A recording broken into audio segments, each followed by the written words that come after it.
Hello everyone, आज हम पढ़ेंगे नॉर्मेलिटी के बारे में। ठीक है, तो नॉर्मेलिटी किसे कहते हैं? जिसे हम बात करते हैं नॉर्मेलिटी की, तो ये क्या होता है? Number of gram equivalent dissolve in 1 litre of solution. ठीक है, अब नंबर ऑफ ग्राम इक्विवेलेंट क्या होता है? तो नंबर ऑफ ग्राम इक्विवेलेंट को पढ़ने के लिए पहले आपको पढ़ना पड़ेगा इक्विवेलेंट मास क्या है।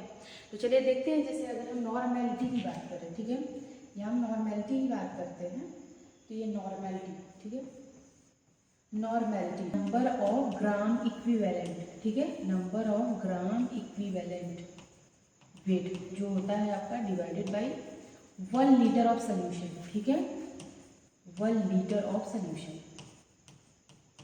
लीटर में। ठीक है, तो ये आपका जो भी चीज रहता है बोलता है कि नंबर ऑफ ग्राम इक्विवेलेंट जो है 1 लीटर ऑफ सोल्यूशन जो होता है उसको हम बोलते हैं नॉर्मेलिटी। ठीक है, चलिए अब हम यहाँ से देखते हैं आपका इसकी बात करते हैं। ठीक है, जैसे अगर हम बात करें इस चीज़ की ग्राम इक्विवेलेंट, अब ग्राम इक्विवेलेंट वेट क्या होता है? अब ग्राम इक्विवेलेंट अगर हम वेट की बात करें तो ग्राम इक्विवेलेंट वेट बराबर होता है वेट बाई इक्विवेलेंट वेट। क्या होता है? Weight by equivalent weight. अब हम बात करते हैं इसकी, अगर हम बात करें अब ये क्या होता है, अब यहाँ पे अगर हम इसकी बात करें ये चीज़ क्या है, ठीक है, ये आपका क्या है। तो अब यहाँ से अगर हम इसका देखेंगे तो इक्विवेलेंट किस तरीके से निकालते हैं हम आपको बता चुके हैं। ठीक है, इक्विवेलेंट का जैसे फार्मूला बहुत सारे होते हैं। जैसे अगर हम एटम मॉलिक्यूल की बात करें तो उसके लिए अलग होता है। जैसे हम बात करते हैं ये क्या होता है, मॉलिक्यूलर मास होता है, molecular mass divided by valency of an atom. ये किसी के एटम की अगर हम बात करें तो एटम के रिगार्ड्स निकालते हैं, चार्ज की बात करें तो चार्ज के रिगार्ड्स निकालते हैं, एसिड की बात करते हैं तो H+ आयन लिखते हैं, बेस की बात करते हैं तो OH लिखते हैं, साल्ट की बात करते हैं तो कैटायन या फिर एनायन लिखते हैं। ठीक है, तो सबका अलग अलग केस होता है। ठीक है, तो अब याद रखिए कि नंबर ऑफ ग्राम इक्विवेलेंट पढ़ने के लिए तो आपको नंबर ऑफ इक्विवेलेंट वेट आना चाहिए निकालने, और इसके बाद क्या होना चाहिए? इक्विवेलेंट वेट होना चाहिए। जब आपको नंबर ऑफ ग्राम इक्विवेलेंट निकालना है तो वेट बाई इक्विवेलेंट वेट होता है। जब आपको इक्विवेलेंट वेट पता रहेगा कैसे निकालते हैं तब आप ये निकाल पाओगे, उसके बाद ये निकाल पाओगे। तो इससे आपको ये आना चाहिए, फिर उसके बाद आपको ये आएगा। ठीक है, तो चलिए अगर हम इसको एक आध न्यूमेरिकल अगर कर लेते हैं तो इससे आपको क्लियर हो जाएगा कि देखिए किस तरीके से सॉल्व करते हैं। प्रेजेंट इन 800 ml सोल्यूशन, इसमें डायरेक्ट नॉर्मेलिटी पूछा है। ठीक है, हम बात करते हैं जो दिया है। ठीक है, V अगर हम बात करें तो V कितना है? 800 ml है। ठीक है, 800 ml दिया है आपका, और आपका जो W है वो 2 ग्राम दिया है। तो चलिए इसको सॉल्व करते हैं। क्या इसमें दिया है कि 2 gram calculate normality when present in 800 solution. ठीक है, इसमें आपको दिया रहेगा H2SO4 है। ठीक है, इसमें आपको दिया NH4OH का दिया है, NH4 यहाँ पे लिखा नहीं है, कैलकुलेट NH4OH का आपको दिया है। ठीक है, NH4OH को। अब हम बात करते हैं इसको कैसे सॉल्व करेंगे।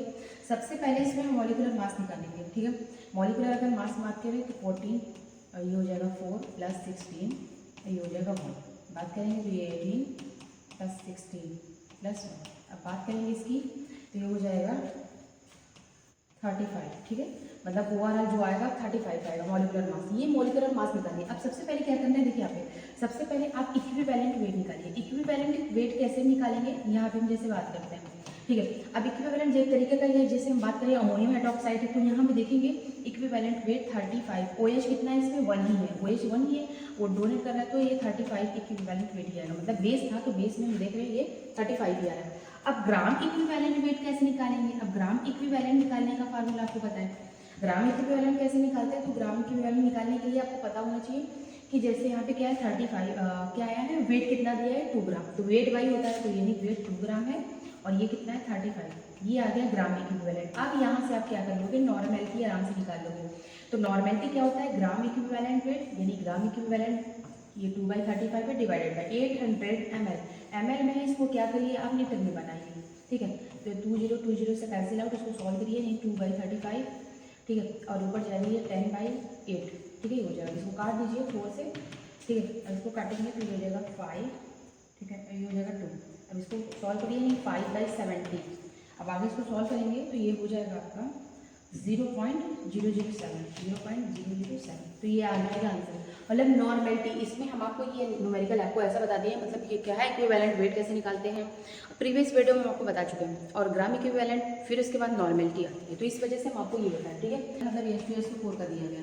अब H2SO4 का कितना होता है 98 है, आपको पता ही है 98। अब इसमें क्या दिया है 2.1% क्या है वेट बाई वॉल्यूम। अब इसमें डायरेक्ट आपको नॉर्मेलिटी फाइंड आउट करनी है। अब इसका मतलब आपको पता होना चाहिए, इसका मतलब ये क्या है कि 2.1, ठीक है 2.1 gram of solute present in 100 ml of solution. इसका मतलब ये है कि ये 2.1 ग्राम ऑफ सल्यूट प्रेजेंट है आपका 100 ml ऑफ सोल्यूशन में, ये सल्यूट है, ठीक है इतना प्रेजेंट है। अब यहाँ से सॉल्व करिए। अब सबसे पहले क्या करिए, इक्विवेलेंट वेट की बात करें तो इक्विवेलेंट वेट यहाँ से हो जाएगा 98। ये क्या है 2H प्लस डोनेट करेगा मतलब क्या आ जाएगा 49, ठीक है ये आ जाएगा। अब यहाँ से ग्राम इक्विवेलेंट वेट निकालिए। अब जब ग्राम इक्विवेलेंट वेट निकालेंगे तो कैसे निकालेंगे, तो यहाँ पे इसमें देखिए ग्राफ ये 2.1 डिवाइडेड बाई ये क्या हो जाएगा 49। अब यहाँ से क्या करिए आगे नॉर्मेलिटी निकालते हैं, तो नॉर्मेलिटी के लिए हमको ये पता होना चाहिए, तो ग्राम इक्विवेलेंट कितना है 2.1 डिवाइडेड बाई 49 और divide by 100 ml of solution में डिजोल्व हो रहा है तो 100 ml और ये हो जाएगा, इसको हम लीडर बनाएंगे तो ये 2 कैंसिल है, आगे सॉल्व करिए 2.1 डिवाइडेड बाई 49 और ये ऊपर जाएगा तो ये हो जाएगा 10/1। अब इसको सॉल्व करेंगे या 21/49, ठीक है 49 आएगा। अब इसको सॉल्व करेंगे तो ये हो जाएगा 0.42 के करीब आएगा, तो ये हो जाएगा आंसर। तो हम जो है न्यूमेरिकल कुछ इस तरीके से सॉल्व करते हैं, तो पहले हम इक्विवेलेंट वेट निकालते हैं, फिर ग्राम इक्विवेलेंट और ये नॉर्मेलिटी, ये रहा सिंपल सा क्वेश्चन आपका। नॉर्मेलिटी हम इस तरीके से कैलकुलेट करते हैं।